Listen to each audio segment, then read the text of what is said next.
สบายดีพ่อแม่พี่น้องสู่คู่สู่คนมื้อนี้เฮาก็อยู่กับซ่องนิดหน่อยสาวลาวคือเก่าเนาะมื้อนี้เฮาจะพาทุกคนมาเฮ็ดแกงหน่อไม้เนาะก่อนอื่นเบิ่นเฮาก็เอาน้ำยานางใส่เนาะแต่เฮาก็มาเกียมเครื่องนี่เด้อเครื่องใส่แกงก็มีเห็ดหูหนูแล้วก็หมักบวบเนาะทุกคนแล้วก็มีเห็ดเค็มแล้วก็มีผักคะสิ่งที่ขาดบ่ได้เลยก็คือของโปรดเนาะผักคะจากที่เฮาต้มหน่อไม้ไปดนเติบแล้วเนาะเฮาใส่ยานางไปดนเติบเนี่ยก็มาโคเลย่านเขาเบื่อติดหมอเนาะทุกคนแล้วเฮาก็เอาเห็ดหูหนูน่ะลงไปเนาะทุกคนจากที่มันผุดแล้วเฮาก็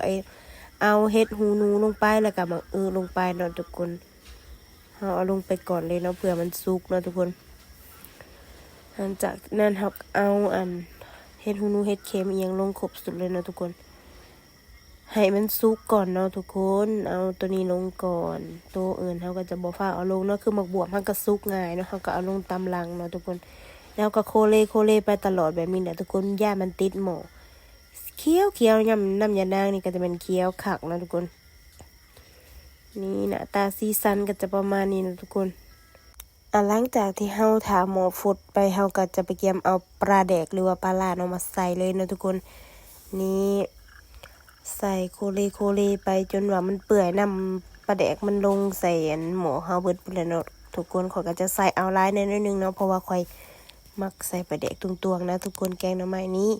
หลังจากเฮาใส่ปลาแดกแล้วเรียบร้อยมันก็ฝดขึ้นมากินนี่บอกเลยขนาดเบิ่งในโทรศัพท์ก็คือสิแบบคิดจินตนาการออกไปเลยว่ากลิ่นนี่มันหอมแฮงนะทุกคนเพราะว่าเฮาใส่ปลาแดกลงไปแล้วหลังจากนั้นเฮาก็จะถามมันผดไปอีกข้าวหนึ่งเนาะทุกคนเนาะนี่กำลังจะมาฮอดคันนี้แล้วมันก็ฝดเต็มที่แล้วเนาะทุกคนโอ้โหฝดคักแท้ว่ายานางก็เคี้ยวแท้เคี้ยวหวานเนาะทุกคนนี่ฝดได้ที่ประมาณนี้นะเฮาก็จะเอาเกลือแป้งนัวลงไปใส่เนาะใส่เกลือข่อยจะบ่ใส่หลายนะเพราะว่าข่อยใส่ปลาแดกไปได้เต็มแล้วเฮาก็ใส่เห็ดเค็มลงไปเลยนะทุกคนเห็ดเค็มเฮาใส่ตำลังเนาะนี่เฮาจะใส่หมักบวบแล้วก็เห็ดเค็มลงไปเลยนะทุกคนหมักบวบก็อ่อนงามๆนะทุกคนหอมห่วยๆอยู่หมักบวบยามแรกนี่นะหอมๆนี่เฮาก็จะใส่หมักบวบเห็ดเค็มลงไปแล้วก็จะโคเลไปอีกเทื่อนึงนะทุกคนถ้ามันฝดอีกเทื่อนึงเห็ดเค็มสุกแล้วเฮาก็จะเอาผักคะมาใส่เนาะทุกคนมานี่โค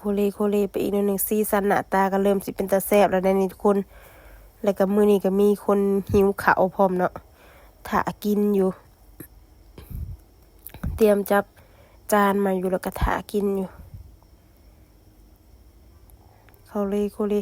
หน่อไม้ก็บ่ได้หลายปานใดดอกทุกคนหากแต่ว่าเครื่องหาหลาย